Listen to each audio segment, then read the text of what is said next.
ਹਾਂਜੀ, ਦਿੱਲੀ ਦਾ ਜਿਹੜਾ ਸਿਹਤ ਮਾਡਲ ਹੈ ਜੀ, ਉਹ ਬੜਾ ਪ੍ਰਚਾਰਿਆ ਗਿਆ ਸੀਗਾ, ਪਰ ਜਿਹੜੀ ਖਬਰ ਹੈ ਬਿਲਕੁਲ ਇਹਦੇ ਕੰਟਰਾਡਿਕਟ ਹੈ। ਖਬਰ ਕਹਿ ਰਹੀ ਹੈ ਕਿ ਦਿੱਲੀ ਦੇ ਸਰਕਾਰੀ ਹਸਪਤਾਲਾਂ 'ਚ ਤਾਂ ਨਕਲੀ ਦਵਾਈਆਂ ਮਿਲ ਰਹੀਆਂ ਨੇ ਜੀ। ਪ੍ਰਵੀਨ ਜੀ, ਇਹ ਨਾ ਤਾਂ ਤੁਸੀਂ ਕਹਿ ਰਹੇ ਹੋ ਨਾ ਮੈਂ ਕਹਿ ਰਿਹਾ, ਜੀ, ਇਹ ਵਿਜੀਲੈਂਸ ਕਹਿ ਰਹੀ ਹੈ। ਠੀਕ ਹੈ ਜੀ। ਤੇ ਹੁਣ ਵਿਜੀਲੈਂਸ ਤੇ ਤਾਂ ਆਮ ਆਦਮੀ ਪਾਰਟੀ ਸਰਕਾਰ ਨੂੰ ਬਹੁਤ ਭਰੋਸਾ ਹੈ। ਹੂੰ, ਹਾਂ, ਉਹ ਪੰਜਾਬ ਦੀ ਵਿਜੀਲੈਂਸ ਹੈ ਤਾਂ ਉਹ ਭਗਵੰਤ ਮਾਨ ਦੀ ਵਿਜੀਲੈਂਸ ਹੈ, ਹੂੰ, ਦਿੱਲੀ ਦੀ ਵਿਜੀਲੈਂਸ ਹੈ ਤਾਂ ਉਹ ਅਮਿਤ ਸ਼ਾਹ ਵਾਲੀ ਵਿਜੀਲੈਂਸ, ਉਹ ਕੇਜਰੀਵਾਲ ਦੇ ਹੱਥ ਨਹੀਂ ਹੈਗੀ। ਜੀ ਬਿਲਕੁਲ। ਹੁਣ ਕੀ ਵਿਜੀਲੈਂਸ ਨੇ ਉੱਥੇ ਦੀ ਸਾਜ਼ਿਸ਼ ਕਰਤੀ? ਹੂੰ, ਜੇ ਸਾਜ਼ਿਸ਼ ਕੀਤੀ ਹੁੰਦੀ ਫਿਰ 10% ਕਿਉਂ, ਤਾਂ 30 40 50% ਵੀ ਕੱਢਦੇ। ਜੀ, ਸੈਂਪਲ ਗਏ ਬਕਾਇਦਾ, ਹੂੰ, ਸੈਂਪਲ ਲੈਬੋਰਟਰੀਆਂ 'ਚ ਗਏ, ਚੰਡੀਗੜ੍ਹ ਦੀ ਸਰਕਾਰੀ ਲੈਬ 'ਚ ਵੀ ਟੈਸਟ ਹੋਣ ਲਈ ਆ, ਜੀ, ਪ੍ਰਾਈਵੇਟ ਲੈਬੋਰਟਰੀਆਂ 'ਚ ਵੀ ਟੈਸਟ ਹੋਏ।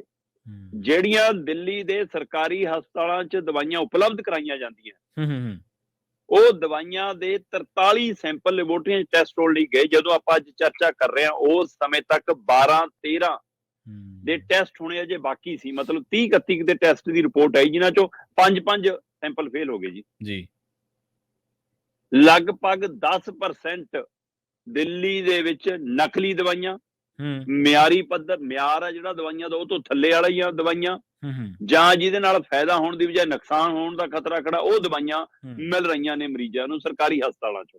ਠੀਕ ਹੈ ਜੀ। ਤੇ ਤੁਸੀਂ ਦੁਰਸਤ ਫਰਮਾਇਆ ਕਿ ਸਿਹਤ ਤਾਂ ਇਹਨਾਂ ਦਾ ਸਭ ਤੋਂ ਤਕੜਾ ਮਾਡਲ ਸੀ। ਹੂੰ, ਤੇ ਜਦੋਂ ਵਿਜੀਲੈਂਸ ਨੇ ਹਵਾਲਾ ਦਿੱਤਾ ਕਿ ਜੀ ਇਹਨਾਂ ਦੇ ਆ ਸੈਂਪਲ ਫੇਲ ਹੋ ਰਹੇ ਨੇ, ਜੀ, ਤੇ ਉਸ ਤੋਂ ਬਾਅਦ ਵਿਰੋਧੀ ਦਲਾਂ ਵੱਲੋਂ ਭਾਜਪਾ ਨੂੰ ਵੀ ਬੋਲਣ ਦਾ ਮੌਕਾ ਮਿਲ ਗਿਆ, ਠੀਕ ਹੈ। ਤੇ ਉੱਪਰ ਰਾਜਪਾਲ ਨੇ ਮੁੱਦਾ ਚੱਕ ਲਿਆ। ਹੂੰ, ਹੁਣ ਪ੍ਰਵੀਨ ਜੀ, ਦੇਖਣ ਨੂੰ ਇਹ ਕਹਿਣਗੇ ਕੋਈ ਗੱਲ ਨਹੀਂ ਜੀ 10% ਹੈ, ਪਰ ਜਨਾਬ 10% ਕਿੰਨਾ ਹੁੰਦਾ ਹੈ?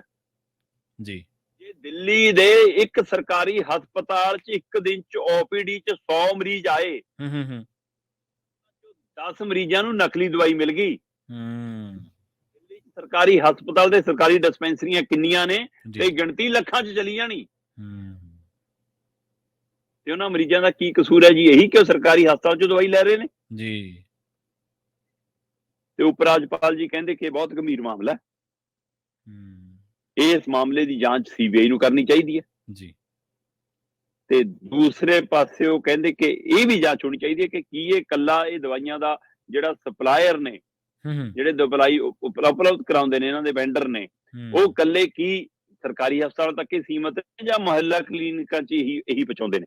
ਮੁਹੱਲਾ ਕਲੀਨਿਕਾਂ 'ਚ ਕਿਹੜੀ ਦਵਾਈ ਮਿਲਦੀ ਹੈ? ਕਹਿੰਦੇ ਇਹ ਵੀ ਜਾਂਚ ਦਾ ਵਿਸ਼ਾ।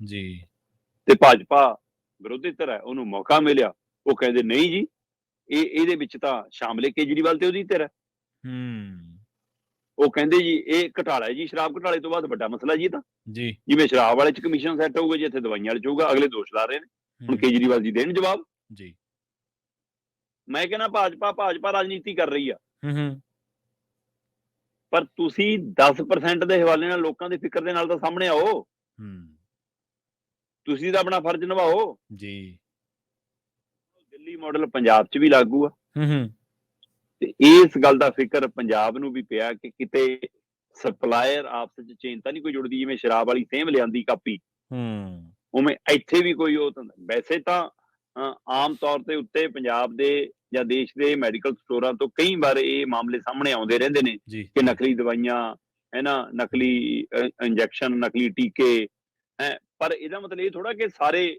ਇਸ ਤਰ੍ਹਾਂ ਕਰਦੇ ਨੇ। ਹੂੰ, ਜ਼ਿਆਦਾਤਰ ਜੇਕਰ ਇਹ ਹੋ ਰਿਹਾ ਤਾਂ ਹੀ ਇਹ ਵਰਤਾਰਾ, ਪਰ ਹੁਣ ਤਾਂ ਇਹ ਸਰਕਾਰੀ ਹਸਪਤਾਲਾਂ ਤੱਕ ਆ ਗਿਆ ਮਾਮਲਾ। ਜੀ, ਜੀ, ਸੋ ਜ਼ਿੰਦਗੀਆਂ ਬਚਾਉਣ ਵਾਲੀ ਦਵਾਈ ਹੈ, ਜ਼ਿੰਦਗੀਆਂ ਖਾਣ ਲੱਗ ਜੂਗੀ ਔਰ ਸਰਕਾਰਾਂ ਸੁੱਤੀਆਂ ਰਹਿਣਗੀਆਂ, ਤਾਂ ਫਿਰ ਇਹੀ ਮੰਨਿਆ ਜਾਊਗਾ ਕਿ ਤੁਹਾਡੀ ਸ਼ਮੂਲੀਅਤ ਹੈ ਵਿੱਚ। ਫਿਰ ਹੂੰ, ਜੀ, ਜੀ।